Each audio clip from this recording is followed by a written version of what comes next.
Boa tarde, Carla Farrapa. Hoje a gente está com a Débora Bi e ela vai contar um pouquinho do salto dela. De vários saltos, ela vai escolher um para a gente escutar hoje. Bom, querem saber um pouquinho da minha história? A história é longa, gente. Hoje eu tenho 48 anos, né? Sou a Débora Bi, sou enfermeira. Tenho 2 filhos já adultos, 22 e 18 anos. Moro aqui em Curitiba, mas eu nasci em São Paulo. Então eu estou em Curitiba já há 11 anos. Cheguei em 2013 e estou aqui trabalhando, fazendo muitas coisas. Bom, para contar um pouquinho de onde tudo começou, a minha história, primeiro que quando eu era criança eu sempre quis ser enfermeira. Sempre achei lindo. Já sabia isso que Já queria. sabia que eu queria.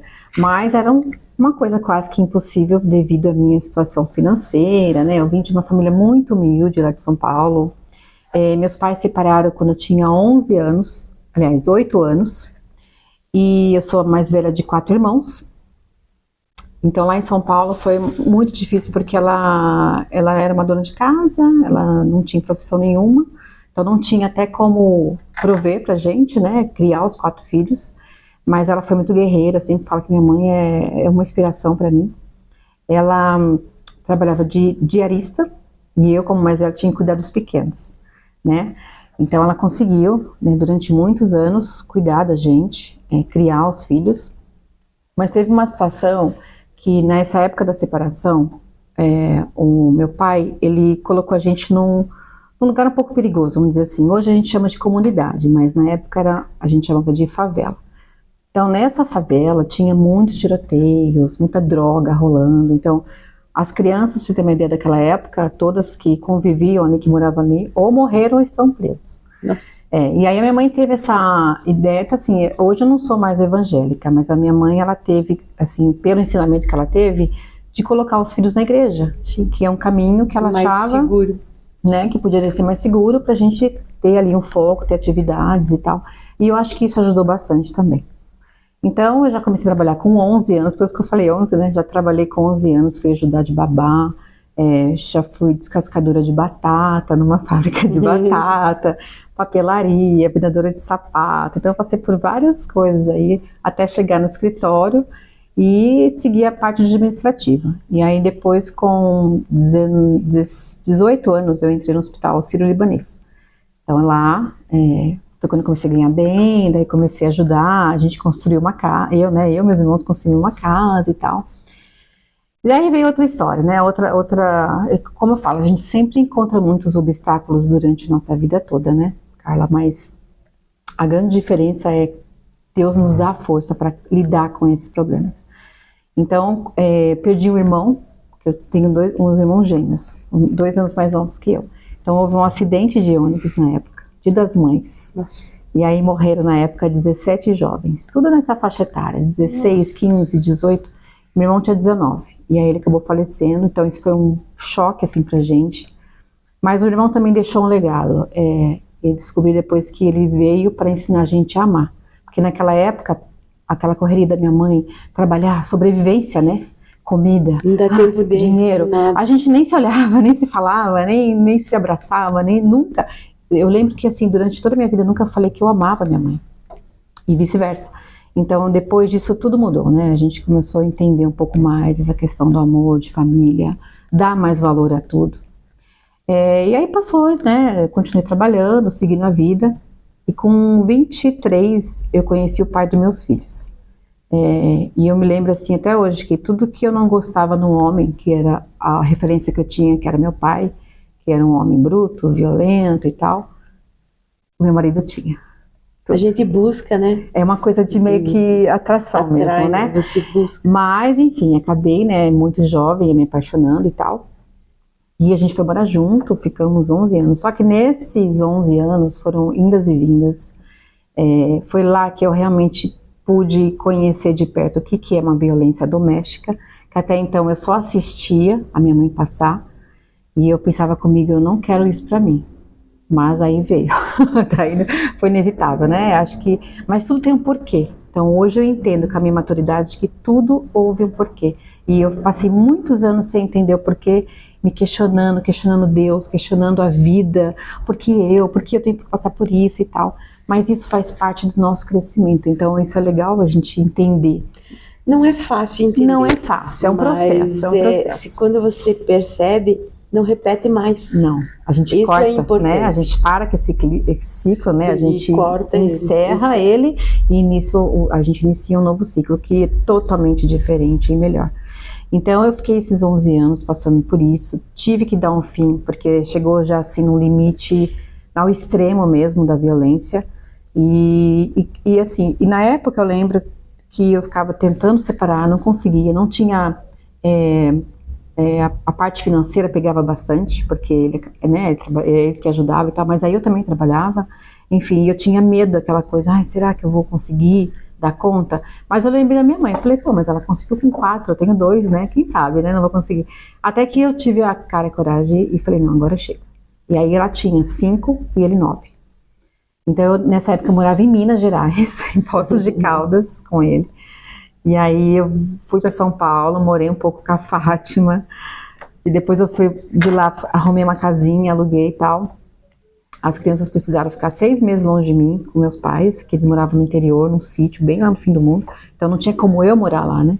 Mas eles ficaram 6 meses lá, depois trouxe eles de volta, e aí comecei de novo tudo do zero. Isso foi em 2011. Aí em 2012, estava indo tudo bem, né, trabalhando, eles na escola, aquela vidinha que eu queria mesmo, nós 3. Ir pro parque, aquela coisa. Era assim, era muito limitado, né, a questão financeira, mas a gente era bem feliz. E aí veio o choque, porque daí eu procurei outro emprego, eu falei, gente, não dá pra arrumar, um só não tá dando conta, eu vou arrumar mais um. E aí eu fui para outro hospital lá em São Paulo, consegui a vaga, deu tudo certo. A única questão era que eu tinha que passar por vários médicos, que é bem difícil hoje acontecer. Era clínico, ginecologista, dentista, gastro, tudo. Eles fazem um check-up na gente para dar. Você teve que fazer como se fosse um exame pré-admissional. Mais completo. Completo. Até fiquei assim, falei, nossa, eu nunca vi isso antes. Mas enfim, daí eu passei. E que bom que aconteceu isso, que daí a médica descobriu 2 nódulos na mama esquerda. E eu não sabia que eu tinha, eu falei, ai, como assim? Ela falou, não, agora você vai ter que fazer todos os exames para investigar. Eu falei, tá bom. Só que eu já tava assim, crente que a vaga era minha, né? E eu falei, vai demorar? Aí só que daí foi ultrassom, não sei o que, mamografia, aquele monte de coisa.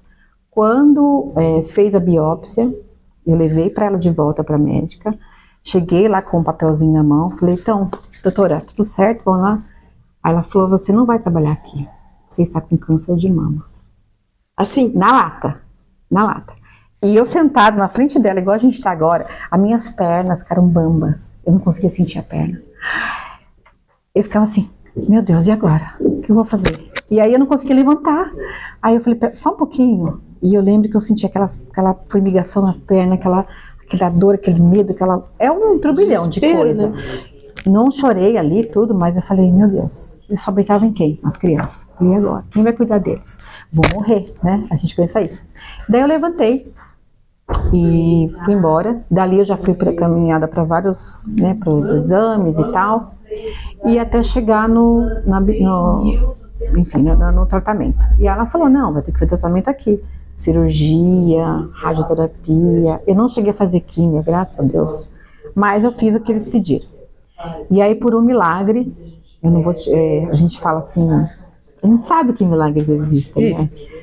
E eu era muito confiante que eu ia ficar bem.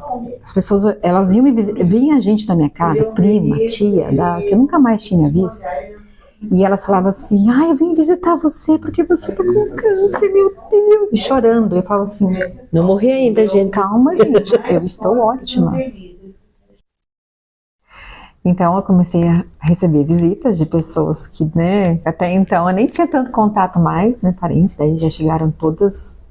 Eu lembro assim que, nossa, teve uma que chorou, meu Deus, meu Deus. E eu tava super bem, eu falei, não, tô ótima, eu vou fazer cirurgia e tal, mas tô bem. E aí eu fiz a cirurgia, naquele mesmo ano, e fui trabalhar no outro emprego normal, mesmo com agulhamento, tudo, só ficaram sabendo 15 dias antes da cirurgia, aliás, na semana da cirurgia, daí eu tive que me afastar por 15 dias do outro emprego. E aí eu cheguei na minha chefe e falei, ela, como você não falou nada? Eu falei, não, tô bem, tô ótima. E durante essa descoberta, eu fiz um curso de voluntário lá em São Paulo.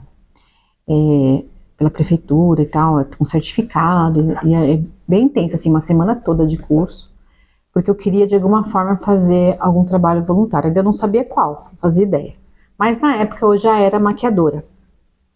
E aí surgiu um projeto lá da Associação de Cosméticos de São Paulo, que era para você dar aula de maquiagem para mulheres oncológicas dentro dos hospitais. Isso é muito bonito. E aí eu falei, por que não, né? Daí eu aceitei, porque fui.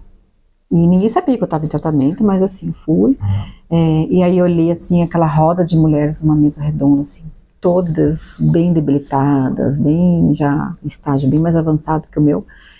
E eu falei, nossa, tô ótima mesmo, né? Daí parece que te dá um... Então assim, daí eu comecei, fiz no Paralabaiton, fiz em vários hospitais lá de São Paulo. E aí ficou plantada a sementinha ali. Eu me senti muito bem, eu adorei essa fase. E aí quando eu fui para o hospital internar, chegou lá também, eu tinha convênio bom para ficar em apartamento particular, sozinha. Mas como o hospital, na verdade, é o Santa Casa de São Paulo, né, um dos maiores hospitais do Brasil. Então lá eles me ofereceram fazer tratamento lá como funcionário. Embora não fosse, ele falou, não, mas aí você tem um cartãozinho azul como funcionário, então eu tinha meio que prioridade. E eu falei, tá, eu quero fazer aqui. E até uma curiosidade minha, eu queria saber como que era. E daí quando chegou na ala, tinha 2 alas. A ala de câncer ginecológico, né, outro tipo de câncer de mulher, era só mulher. E outro lado só de mama. Daí eu fiquei no lado de mama, e aí tinha eu e mais 4 pacientes, um quartão, assim, todo... E aí já cheguei, já falei com todo mundo, e bora lá, levei meu kit de maquiagem, e todas nós íamos fazer a cirurgia nesse dia, né? Eu era a última, mas enfim, daí eu falei, bom, bora lá fazer uma maquiagem, que ninguém vai entrar no centro cirúrgico feia, não, com essa cara aí, cara lavada. E aí eu lembro, tirei foto, tudo, a gente fui lá, fiz maquiagem uma, fiz na outra, daqui a pouco tinha uma fila. Porque a ala ginecológica também queria. Tô sabendo que tem maquiagem, que tal? Daí a gente fez, daqui a pouco veio as enfermeiras fazer maquiagem. Então foi um dia de beleza, sem a gente programar, né? Deu um dia de alegria no Foi meio muito legal. Daí todo mundo esqueceram, né, de cirurgia, de tristeza, de nada. E ficamos ali conversando e batendo papo, tirando foto. Então foi um dia bacana. Bom, passei por isso. Eu vou te falar que eu não chorei, assim, não me entreguei no momento. O único momento que eu me vi triste foi quando eu fiz a mala para ir pro hospital. Então eu fiz a malinha ali, daí a minha filha olhou para mim e falou, mamãe, você vai voltar, né? Ai, e a Sofia tem uma coisa, ela sempre vinha com ela sempre, assim, me pegou alguns momentos tristes, super mal, e ela vinha falando alguma coisa para mim, para me motivar, para animar. Aí eu falei, vou... Claro que eu vou. E aí, a hora que eu saí de casa, daí eu acabei, né, chorando um pouquinho. Falei, ai meu Deus, eu tenho que voltar. Enfim, deu tudo certo. Daí, isso foi em 2012. No ano seguinte, eu resolvi ir embora de São Paulo. Eu não queria. Sempre fui resistente por causa do frio, não sei o quê. E aí eu falei, a minha irmã morava aqui. Ela falou, vem pra cá e aqui você vai começar uma nova vida nova. Eu falei, então tá, vou tentar. E aí eu pedi demissão. Voltei de licença, pedi demissão e vim. E fiquei na casa dela durante 6 meses. Já de cara arrumei emprego no hospital aqui, que eu até queria tirar férias, mas não deu. E daí passei por algumas situações assim, bem pesadas no sentido financeiro. Conheci depois uma pessoa em Curitiba, um relacionamento que não deu certo, também foi bem tóxico.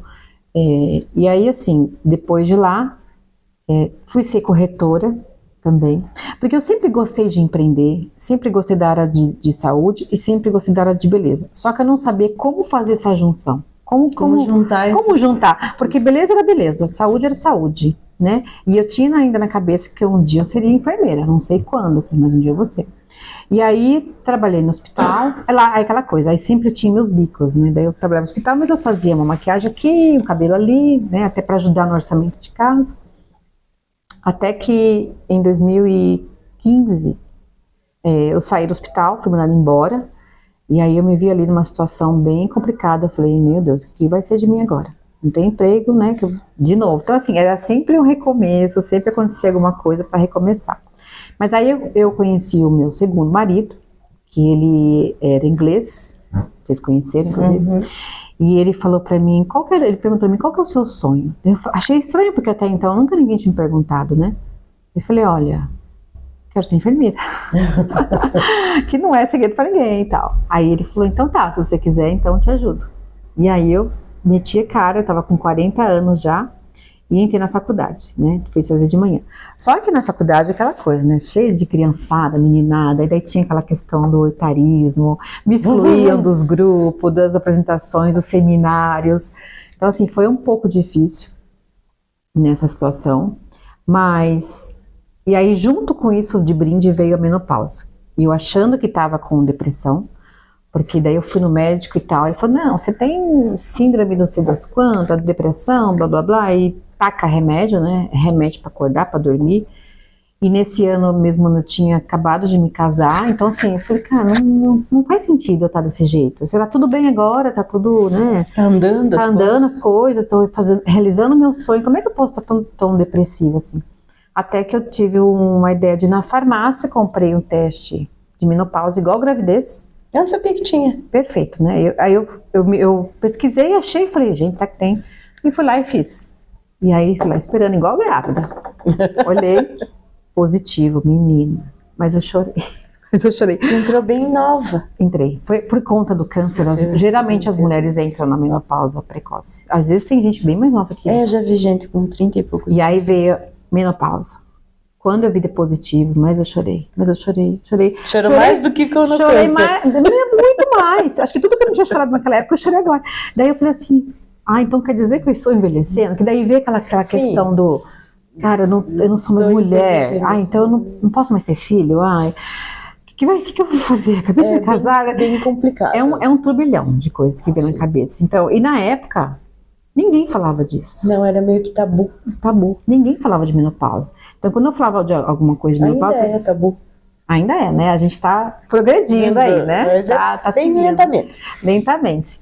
E aí, tive que buscar alternativas, assim, o que eu posso fazer para melhorar, porque quem teve câncer não pode fazer reposição. E aí, eu também sou um pouco contra algumas coisas sintéticas, né? Então eu fui estudar sobre aromaterapia, sobre ervas, que eu já gostava dessa parte fitoterápica, daí eu fui buscar o que eu poderia tomar de chá, de não sei o que, daí descobri uma infinidade de coisa que ajuda. E fui testando em mim, obviamente. E foi funcionando, foi ajudando. Então assim, deixei remédios de lado, não tomei mais nada. E foi vendo que a coisa foi melhorando. Até posso falar um que chama Tribulus terrestre. Eu tomo. Gente, é maravilhoso. Eu tomo. Porque quando eu lembro, né? Porque eu sou muito ruim de lembrar que eu tenho... Os nomes. Não, lembrar de tomar mesmo. De fazer certinho. De fazer certinho, né? Às vezes eu esqueço 2, 3 dias e eu lembro. E aí vem não funciona, né? Funciona, tem que ser todo dia. Então eu senti assim, uma diferença gigante. Junto com isso, na época da faculdade, tinha que fazer um TCC, né? E aí, vários temas, o pessoal tudo fazendo. E eu tive uma ideia meio fora da casinha de fazer um TCC a respeito dos cosméticos naturais. Porque eu vi que não existia só cosméticos convencionais, que a gente está acostumado. E eu falei, o que é isso, né? Daí eu cheguei a viajar para fora e tal, e eu vi lá, orgânico, tal, vegano. Eu falei, mas qual que é a diferença? Daí eu comecei a estudar, pesquisar que nem louca, e ver como é que funcionava, o que era um sabonete vegano, por que funcionava isso aqui, aquilo outro, o óleo vegetal. E aí eu me vi assim, num mundo totalmente paralelo e maravilhoso. Mergulhei assim de cabeça, fiquei apaixonada.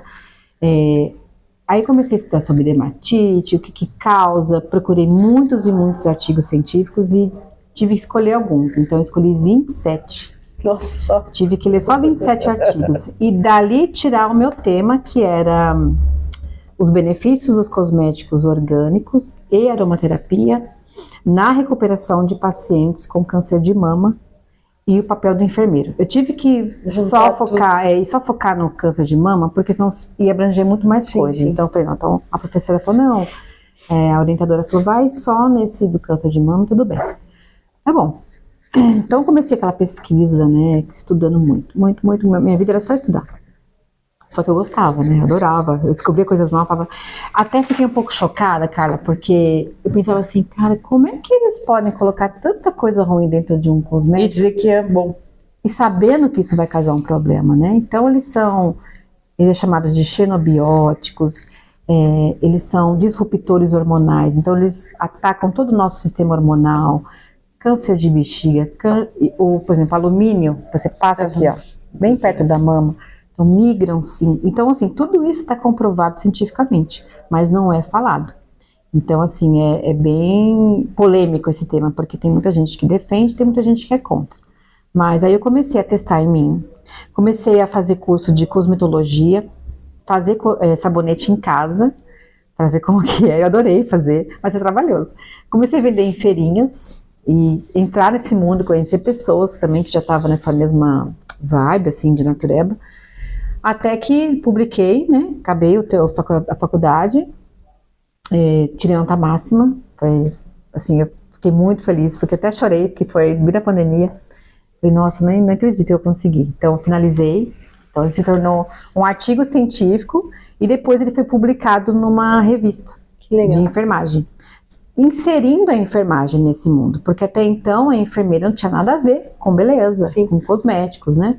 Então, o pessoal foi muito criticado na época. Ah, que tema é esse? Você tinha que ser esteticista, né? Você tinha que outra coisa. Tá nada a ver com enfermeira. Mas eu pensava, não, a gente tem que ter esse conhecimento até para orientar a paciente. Sim, o que usar, né? O que ela pode usar, o que ela não pode usar. E aí veio, depois disso, na pandemia, né, eu já atendia algumas clientes a domicílio, mas aí eu falei, fui fazer unha num prédio lá, e aí a mulher falou assim, tem um monte de sala aqui. Comentei, né? Eu falei, um dia eu vou abrir meu consultório, né? Não sei o quê. Aí ela falou, mas aqui tem um monte de sala alugando, por que você não vai ver? Eu falei, não, né? Imagina um lugar desse que é caríssimo e tal. Até que daí ela falou, não, fala com ele e tal, tá todo mundo fechando, tá bom o preço agora. E aí eu fui ver. Aí quando eu cheguei na sala, eu queria uma salinha. Quando eu cheguei na sala, tava tudo branco, né, tudo vazio, tinha alguns móveis assim, planejados, mas tudo branco, tudo... E só tinha uma coisa na parede pendurada. Era uma enfermeira fazendo assim. Quando eu olhei aquela enfermeira, me arrepiei inteira. E eu entendi que sim, que tá na hora de eu perder o medo, né, e começar de novo o meu negócio. Então eu acabei ali fazendo naquele mesmo ano, novembro de 2020, e lógico, com pouquíssimas coisas, né, montei ali bem simples o lugar, tudo. E aí já comecei também, ao mesmo tempo, ser voluntária numa outra ONG, onde elas faziam tratamento estético, natural, e também massagem, essas coisas, para pacientes oncológicos. Então eu fui lá, aprendi com elas, né, ver como que era, como não era. E aí esse projeto acabou, por causa da pandemia também acabou acabando, fechando, não tinha mais. E eu fiz muita amizade com essas pacientes, né? Eu ainda falei assim, eu tenho um consultório no dia que você quiser lá, que eu dava aula de automaquiagem. Foi o primeiro serviço do Protocolo Fátima. Só que ele não tinha nome ainda. Então eu falava assim, vai lá, que eu ensino automaquiagem com cosméticos naturais, com maquiagem natural, orgânica, que não vai te fazer mal. Que legal. Então elas começaram aí. E aí depois disso eu vi que não tinha, elas falaram, não tenho mais, eu tô me sentindo, tô com dor, tô com isso, tô com aquilo. E eu falei, então tá, venha que a gente faz aí uma massagem. Daí eu comecei a fazer, atendendo. Chamei uma outra massoterapeuta, ela ficava no pé, já começava no pé, eu na mão. E começou, uma falando pra outra, até que eu conheci uma moça de uma ONG chamada Esperançar. E ela também acolhe mulheres com câncer, com carentes, né? E aí eu comentei com ela, e ela falou, isso foi assim, uma pessoa que me apresentou ela, que falou, vocês duas vão se dar bem, porque... né, vocês falam a mesma língua. E aí a gente se conheceu, também deu super match, assim, ela é uma querida. Aí ela falou, nossa, você tem justamente o que eu tô precisando, né, que as minhas meninas não têm, elas estão assim, sem essa assistência e tal. Então elas iam lá, através da ONG, e aí eu fazia todo esse trabalho, né, voluntário, fazia consultoria, mostrava o que elas podem usar, e elas viam, assim, uma diferença gigante. No mesmo ano que eu abri, no ano seguinte, foi final de 2020, 2021, eu me cadastrei num programa de mentoria da Embaixada dos Estados Unidos. 90 mulheres seriam escolhidas do Brasil para participar, para ajudar no negócio, porque eu era crua, não sabia nada de negócio, como gerenciar um negócio. Então eu ficava assim, meu Deus, fiz errado? Fiz, eu deveria ter feito tudo isso antes de começar. Sim. Fiz o contrário, né? Mas tudo bem. A gente vai errando, aprendendo. E aí aconteceu que eu me inscrevi sem imaginar que eu seria escolhida. E aí foi. Fui aprovada, entrei, e eu era no meio, assim, de 90 mulheres tubarões, porque elas todas já eram de muitos anos Já de faziam carreira, isso. tinha empresas consolidadas de mais de 10 anos, participaram do Shark, não sei o quê, e eu ali no meio me apresentei assim, tinha um mês que eu tinha minha clínica e tal, mas assim, mesmo assim eu fui, né, não me deixei, assim, me sentir, eu sou menos todo mundo. No começo sim, deu um choque, depois eu falei, se eu tô aqui, É porque eu é mereço. porque eu mereço. Então eu fui ali aprendendo com elas, observando, aprendendo, e foram 4 meses de treinamento, foi muito legal. Quando finalizamos esse programa, tinha que uma pessoa só falar, discursar em nome das 90, como agradecimento para o embaixador dos Estados Unidos e outras pessoas que estavam lá bem importantes. E aí, no caso, fui eu. E eu morri de medo, falei, Deus, como é que eu vou representar essas 90 mulheres, né? Em poucas palavras, no discurso. Então eu fiz o discurso, pedi ajuda para elas e tudo. E no final foi tudo bem. No mesmo ano, 2021, eu fui participar do Prêmio Empreendedora Curitibana. Eu também não fazia ideia. Eu me inscrevi porque assim, aparecia lá, falei, vamos escrever. E aí eu fui, me inscrevi, cheguei na final. Mas como finalista, mas não ganhei, porque eu sabia que a minha parte financeira ainda estava assim, engatinhando, né? Não tinha nenhum sistema de nada, não tinha nenhum controle. Mas tudo isso a gente aprende, né? Conforme vai andando. Conforme vai indo, né? Mas foi legal, porque daí eu tive mais visibilidade, né? Isso trouxe um pouco de reconhecimento pro Protocolo Fátima. E daí a Fátima fez o seguinte, foi uma moça do marketing, que eu expliquei para ela o que eu fazia, e contei da minha amiga Fátima, da minha história e tal, e ela falou, por que você não coloca o nome de Fátima no seu projeto, Protocolo Fátima? Aí eu, é verdade, né? Eu sempre trouxe a Fátima comigo, mas eu não tinha ainda esse start. E ela falou, não, vai ser perfeito. E aí eu coloquei o nome, registrei o nome também, tá tudo certinho, e aí comecei a trazer mais serviços e mais pessoas. Então agora a gente tem já assim um leque de serviços.